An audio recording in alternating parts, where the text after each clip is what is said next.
Organisational culture. You've heard about it, you're probably trying to create it, but you probably can't succinctly define what it is and why it's important. I'm Shannon Merlot, and running a business is not a straight line journey. Your company culture can make or break your organisation, and there's likely to be elements of it that are helping and hindering the achievement of your goals and strategic objectives. So in this video, we're going to talk about all things culture. Let's jump in.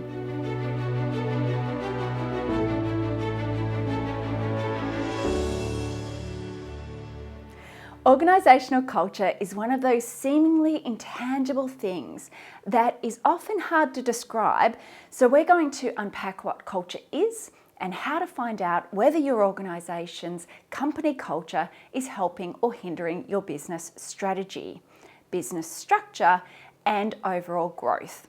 So what is company culture? It's essentially how we do things around here.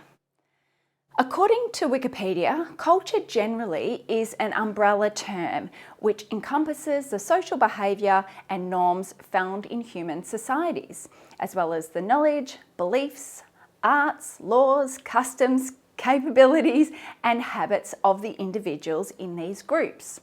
Your organisational culture will be defined by quite literally everything that happens in your business. Here are some of the multiple things that affect your company culture. Stick with me, there's a few.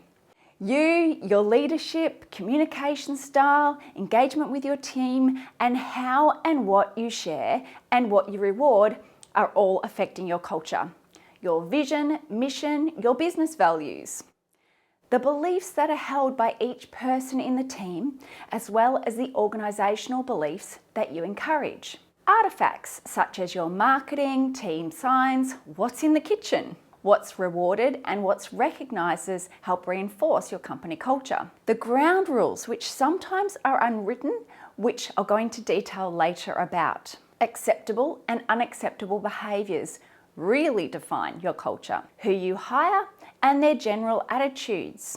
How your team members are inducted and ongoing training and development of them. How performance is managed, who buys coffee in the morning, what people wear. I could go on. So how do you know if your culture is helping or hindering the achievement of your vision? The first thing to do is to ask yourself, is the environment of my business helping to achieve my strategy? If your culture is aligned with your strategy, the actions you take and the people on your team will be working cohesively towards that vision. If not, then it's time to start unpacking what's really going on and rectifying things. Following that, check in and ask what is actually happening in my business. Take a really hard look at points of friction and calibrate that with your vision. You might find yourself with some unwritten ground rules. What are unwritten ground rules? It's a term created by a fellow Aussie, Steve Simpson, and they can be a powerful force that dictates behaviours in teams or organisations. An example of an unwritten ground rule could be that you promote autonomy and self-drive, but the team only works when you're constantly pushing them for outcomes. The unwritten ground rule is that people have to wait for you to give them instructions before they take action. Another way to determine whether your culture is helping or hindering your vision is to ask your team directly, what is the culture like and whether it's meaningfully contributing to the goals of the organisation. This is actually a really powerful activity, but it's often not done. As an aside, I think there are a number of reasons for this. Time is often a factor, and I've seen leaders not be able to justify the time investment. They also need to be ready to receive negative feedback that's provided, and most importantly, be prepared to take action to rectify it. Often, another factor is that the team might not be honest because of fear that their feedback will lead to negative repercussions. And of course, there are biases involved in any sort of interaction like this.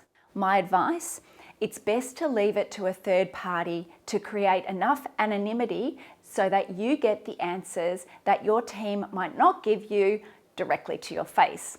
Although in saying that, if your team is open and honest with you, that's actually directly related to your company culture.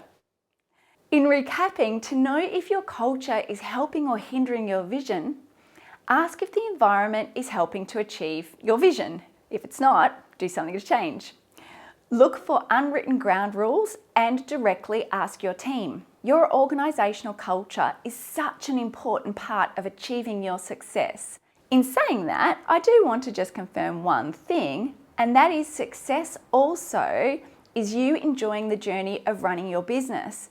So if there are elements of your environment that are creating challenge for you personally as a business owner, then do make sure to make a determination to rectify that specifically. Do you have any stories of amazing cultures that you have been a part of or that you're creating? I would love you to share in the comments below. And if ever you want to hear me retell the amazing experience I had of an incredible organisational culture when I worked for the men's health charity, the Movember Foundation, get in touch.